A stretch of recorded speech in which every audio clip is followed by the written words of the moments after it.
வணக்கம் நண்பர்களே. இந்தியாவில் விற்பனையில் இருக்கக்கூடிய கார்களில் சர்வீஸ் காஸ்ட்டு ரொம்ப ரொம்ப கம்மியாக, அதாவது லோ மெயின்டெனன்ஸ் கார்கள் அப்படின்னு சொல்லலாம். அந்த மாதிரி கேட்டகரியில் இருக்கக்கூடிய ஒரு டாப் 10 கார்கள் தான் இப்போ நம்ம பார்க்க போகிறோம். இதில் நம்ம சொல்கிற சர்வீஸ் சார்ஜஸ் அப்படிங்கிறது ஒரு ஜென்ரல் சர்வீஸ்க்கான சார்ஜஸ் தான். ஒரு புது காரை வாங்குகிறோம், கரெக்டாக நம்ம மெயின்டைன் பண்ணுறோம், ப்ராப்பராக சர்வீஸ் பண்ணுறோம், ஒரு மெத்தடாக நம்ம ஹேண்டில் பண்ணுறோம், கரெக்டாக ப்ராப்பராக ட்ரைவ் பண்ணுறோம். அப்படிங்கிறப்ப சர்வீஸ் காஸ்ட்டு இவ்வளோ தான் வரும், அதிகமாக செலவு வைக்காது.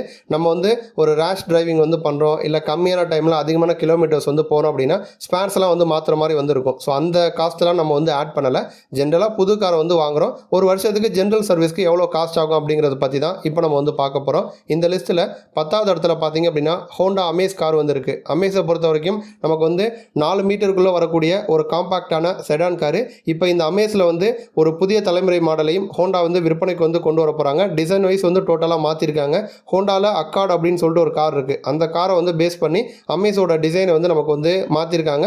விஷுவலாகவும் நமக்கு நல்லாயிருக்கும். நல்ல பவர்ஃபுல்லான ஒரு கார். 1.2 லிட்டர் பெட்ரோல் இன்ஜின் கொடுக்குறாங்க.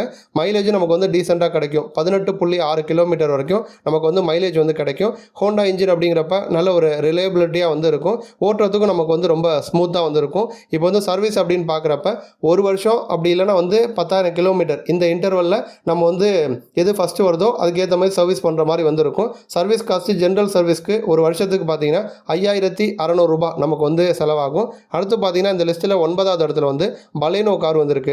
பலேனோ பற்றி சொல்லணும் அப்படின்னா நமக்கு நல்ல ஒரு ப்ரீமியம் டச்சில் இருக்கும். ஒரு ப்ரீமியம் ஹேஷ்பேக் கேட்டகரியில் தான் இந்த கார் வந்திருக்கு. எல்இடி லைட்டிங் வரும். மாடர்ன் கனெக்டிவிட்டி ஃபீச்சர்ஸும் கொடுக்குறாங்க.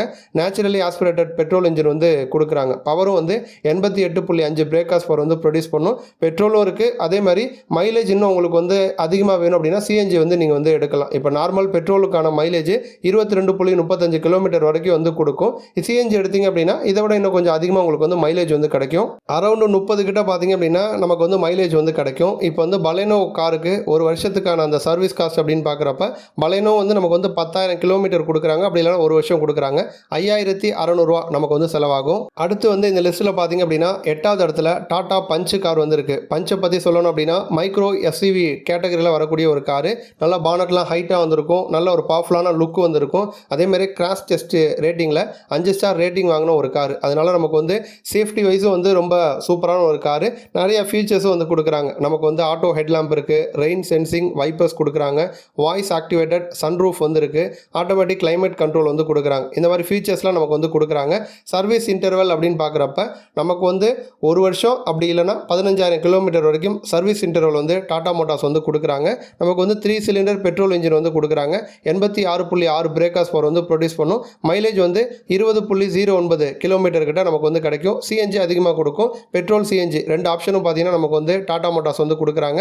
ஒரு வருஷத்துக்கான சர்வீஸ் காஸ்ட் அப்படின்னு பார்க்குறப்ப ஜென்ரல் சர்வீஸ்க்கு ஒரு 4,800 ரூபா பார்த்தீங்கன்னா நமக்கு செலவாகும். அடுத்து பார்த்தீங்கன்னா இந்த லிஸ்ட்டில் 7வது இடத்துல வேகனார் கார் இருக்குது. வேகனார் பொறுத்த வரைக்கும் பாக்ஸி டைப்பில் வரக்கூடிய ஒரு காரு. K12 இன்ஜின் இந்த காரில் கொடுத்துருக்காங்க. 1197 CC engine, 88.5 breakers power produce பண்ணுது. நல்ல ஒரு பவர் தான். அதே மாதிரி ஒரு அட்ராக்டிவான லுக்கு இல்லை அப்படின்னாலுமே டீசெண்டான ஒரு லுக்கு. நமக்கு ப்ராக்டிக்கலாக உள்ள இடவசதி அதிகமாக இருக்கும். ஒரு வயசானவங்களாம் ஏறி உட்கார்றதுக்கு நல்லா கம்ஃபர்டபுளாக ஈஸியாக இருக்கும். நல்ல மைலேஜும் பார்த்தீங்கன்னா நமக்கு கொடுக்கும். 24.35 கிலோமீட்டர் கிட்ட மைலேஜ் நமக்கு கிடைக்கும். வேகனார்லேயும் மாருதி சுசுகி பெட்ரோலும் வச்சுருக்காங்க. சிஎன்ஜி ஆப்ஷனும் நமக்கு கொடுக்குறாங்க.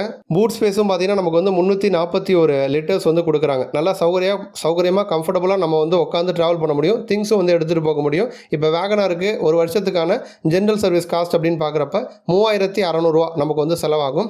அடுத்து பார்த்தீங்க அப்படின்னா இந்த லிஸ்ட்டில் 6வது இடத்துல ஹுண்டாயில் வென்யூ கார் இருக்குது. வென்யூவும் பார்த்தீங்கன்னா நல்ல ஒரு அட்ராக்டிவான லுக்கில் இருக்கக்கூடிய எஸ்யூவி டைப்பில் வரக்கூடிய ஒரு காரு. வென்யூவில் நமக்கு 3 இன்ஜின் ஆப்ஷன் கொடுக்குறாங்க. நமக்கு நார்மல் பெட்ரோல் இன்ஜின் வருது. அதை தாண்டி டர்போ பெட்ரோல் இன்ஜின் கொடுக்குறாங்க. டீசல் இன்ஜின் ஆப்ஷனும் நமக்கு கொடுக்குறாங்க. இதில் டர்போ பெட்ரோல் இன்ஜின் எடுத்தோம் அப்படின்னா 118 பிரேக்கர்ஸ் பவர் நமக்கு கிடைக்கும். நல்ல பவர்ஃபுல்லான ஒரு இன்ஜின். 5 ஸ்பீடு மேனுவல் டிரான்ஸ்மிஷன் இருக்குது, 6 ஸ்பீடு மேனுவல் டிரான்ஸ்மிஷன், அப்படி இல்லைனா 7 ஸ்பீடு டிசிடி ஆட்டோமேட்டிக் யூனிட்டும் நமக்கு வந்து கொடுக்குறாங்க. மைலேஜ் அப்படின்னு பார்த்தோன்னா 17.5 கிலோமீட்டர் கிட்ட நமக்கு வந்து மைலேஜ் வந்து கிடைக்கும். இப்போ வந்து வென்யூவில் பெட்ரோலும் இருக்குது, டீசலும் வந்து இருக்குது. இதில் வந்து பெட்ரோல் கார் நம்ம வந்து செலக்ட் பண்ணுறோம் அப்படின்னா ஒரு வருஷத்துக்கான ஜென்ரல் சர்வீஸ் காஸ்ட் வந்து 3200 வந்து வரும். டீசல் செலக்ட் பண்ணுறோம் அப்படிங்கிற பட்சத்தில் ஒரு வருஷத்துக்கான சர்வீஸ் காஸ்ட் வந்து 4000 நமக்கு வந்து வரும். அடுத்து பார்த்திங்க அப்படின்னா இந்த லிஸ்ட்டில் வந்து 5வது இடத்துல நமக்கு நிசானில் வந்து மேக்னைட் கார் வந்துருக்கு. மேக்னைட் பற்றி சொல்லணும் அப்படின்னா லுக் வைஸ் வந்து நல்லா அல்டிமேட்டாக வந்துருக்கும். ஒரு ஹேஷ்பேக் கார்லேயே வந்து ஒரு மாருதி கார்லாம் எனக்கு வந்து வேணாம், லுக் வந்து நல்லா இருக்கணும், ஒரு ஸ்போர்ட்டி லுக்கில் வந்து இருக்கணும், ஒரு யூனிக்காக இருக்கணும் அப்படின்னு சொல்கிறவங்களுக்கு மேக்னைட் வந்து ஏற்ற ஒரு ஆப்ஷனாக வந்திருக்கும். 3 சிலிண்டர் இன்ஜின் வந்து கொடுக்குறாங்க. டர்போ பெட்ரோல் இன்ஜினும் நமக்கு வந்து கொடுக்குறாங்க. மேனுவல் டிரான்ஸ்மிஷன் இருக்குது, ஆட்டோமேட்டிக் மேனுவல் டிரான்ஸ்மிஷனும் நமக்கு வந்து கொடுக்குறாங்க. டாப் வேரியண்ட்டில் பார்த்திங்க அப்படின்னா wireless charging, wireless Android auto மற்றும் ஆப்பிள் கார்ப்ளே கனெக்டிவிட்டி இந்த மாதிரி ஃபீச்சர்ஸ் வந்து நமக்கு வந்து கொடுக்குறாங்க. இப்போ மேக்னைட்டை பொறுத்த வரைக்கும் நமக்கு வந்து 3200 ஒரு வருஷத்துக்கு ஜென்ரல் சர்வீஸ்க்கு வந்து காஸ்ட் வந்து வரும். 10,000 கிலோமீட்டர் அப்படி இல்லைனா வந்து ஒரு வருஷம் எது வந்து ஃபஸ்ட்டு வருதோ அதில் வந்து நம்ம வந்து சர்வீஸ் பண்ணுற மாதிரி வந்திருக்கும். அடுத்து பார்த்திங்க அப்படின்னா இந்த லிஸ்ட்டில் வந்து 4வது இடத்துல ஹுண்டாயில் கிராண்ட் i10 நியோஸ் கார் வந்து இருக்குது. இப்போலாம் வந்து மக்கள் வந்து ஒரு கார் வாங்க போகிறாங்க அப்படின்னா முன்னாடி தான் வந்து நமக்கு வந்து விலைக்கு வந்து இம்பார்ட்டன்ஸ் வந்து கொடுத்தாங்க. பட் இப்போ வந்து விலையையும் தாண்டி டிசைனும் கொஞ்சமாச்சும் வந்து நல்லா இருக்கணும் அப்படிங்கிற மாதிரி யோசிக்கிறாங்க. அந்த மாதிரி வந்து கொஞ்சம் ஒரு ப்ரீமியம் டச்சில் இருக்கக்கூடிய ஒரு ஹேஷ்பேக் கார் தான் வந்து இந்த i10 நியோஸ். இந்த காரில் இருக்கக்கூடிய வசதிகள் அப்படின்னு பார்க்குறப்ப எல்இடி டிஆர்எல் வந்து கொடுக்குறாங்க, ப்ரொஜெக்டர் ஹெட்லைட் வந்து கொடுக்குறாங்க, 8 இன்ச்சில் டச் ஸ்க்ரீன் இன்ஃபர்டைன்மெண்ட் சிஸ்டம் வந்து நமக்கு வந்து கொடுக்குறாங்க. இன்டீரியரும் பார்த்திங்க அப்படின்னா நமக்கு வந்து ப்ரீமியம் டச்சில் வந்து இருக்கும். ஹுண்டாய் வந்து இந்த காருக்கு ஒரு 10,000 கிலோமீட்டர் அப்படி இல்லைனா ஒரு வருஷம் எது வந்து ஃபஸ்ட்டு வருதோ அதில் வந்து நம்ம வந்து சர்வீஸ் பண்ணுற மாதிரி வந்து சொல்கிறாங்க. 4 சிலிண்டர் பெட்ரோல் இன்ஜின் வந்து கொடுக்குறாங்க. 82 பிரேக் ஹார்ஸ் பவர் வந்து ப்ரொடியூஸ் பண்ணும். பெட்ரோலும் வந்து இருக்குது, சிஎன்ஜி ஆப்ஷனும் வந்து இருக்குது. மைலேஜ் அப்படின்னு பார்க்குறப்ப பெட்ரோலுக்கு 20.7 கிலோமீட்டர் கிட்ட நமக்கு வந்து மைலேஜ் வந்து கிடைக்கும். இப்போ இந்த காருக்கு வந்து ஒரு வருஷத்துக்கான ஜென்ரல் சர்வீஸ் காஸ்ட் வந்து எவ்வளோ அப்படின்னா 3200 வந்து வரும். அடுத்து பார்த்தீங்கன்னா இந்த லிஸ்ட்டில் வந்து 3வது இடத்துல எஸ்ப்ரெஸோ கார் வந்து இருக்குது. எஸ்ப்ரெஸோ பொறுத்த வரைக்கும் வந்து ஒரு காம்பாக்டான சைஸில் இருக்கக்கூடிய ஒரு காரு, கொஞ்சம் யூனிக்கான டிசைனில் இருக்கக்கூடிய ஒரு ஹேஷ்பேக் காரு. ஆல்டோ K10ல் இருக்கக்கூடிய அதே சேம் இன்ஜின் தான் இந்த கார்லையும் 998 சிசி 3 சிலிண்டர் பெட்ரோல் இன்ஜின் வந்து கொடுத்துருக்காங்க.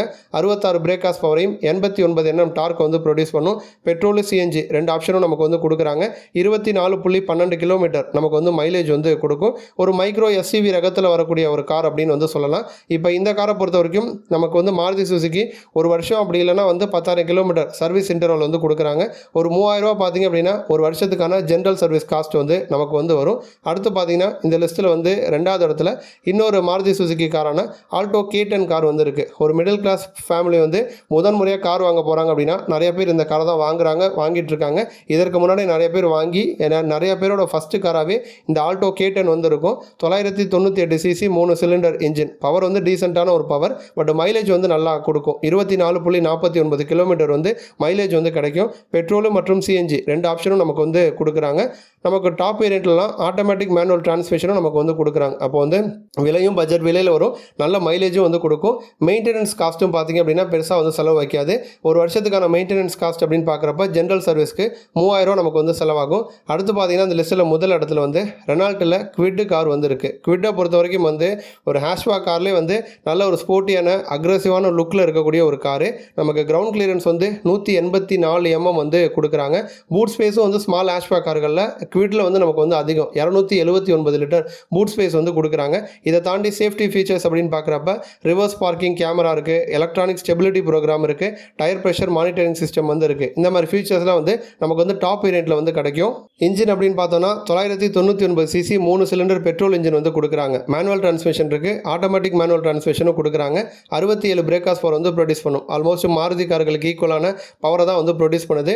மைலேஜ் அப்படின்னு பார்த்தோன்னா 21.7 கிலோமீட்டர் வரைக்கும் நமக்கு வந்து மைலேஜ் வந்து கிடைக்கும். இப்போ குவிட் காருக்கு ஒரு வருஷத்துக்கான சர்வீஸ் காஸ்ட் அப்படின்னு பார்க்குறப்ப 2500 நமக்கு வந்து வரும். 10,000 கிலோமீட்டர் கொடுக்குறாங்க, அப்படி இல்லைனா ஒரு வருஷம் எது வந்து ஃபஸ்ட்டு வருதோ அதில் வந்து நம்ம வந்து ப்ராப்பராக சர்வீஸ் பண்ணுற மாதிரி வந்து இருக்கும். நன்றி.